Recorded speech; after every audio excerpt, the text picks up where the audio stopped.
ఈ దేశం బాగుపడాలంటే ఒక తల్లి కారణం, ఈ గ్రామం బాగుపడాలంటే ఒక తల్లి కారణం. కాబట్టి ఈ యొక్క తల్లి పాత్ర వహిస్తే ఈ దేశం ఎంత ముందుకెళ్తుందనే ఉదాహరణ.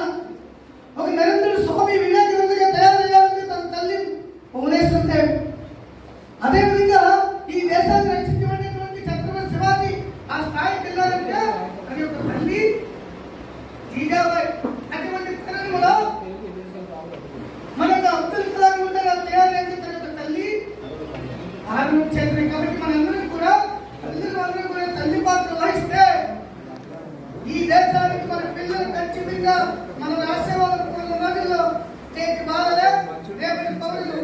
మనం రాయడం కాదు చెప్పడం కాదు, మన పిల్లలు కూడా ఈ దేశానికి రేపటి పౌరులుగా తీర్చిదిద్దుతారని చెప్పి ఆశిస్తూ ఈ యొక్క అబ్దుల్ కలాం 94వ జన్మదిన సందర్భంగా మీ అందరికీ కూడా అభినందనలు తెలియజేసుకుంటూ భారత్ మాతా కీ జై, భారత్ మాతా కీ జై, భారత్ మాతా కీ జై. మాతరం మాతరం వందే మాతరం, మాతరం నీతరం వందే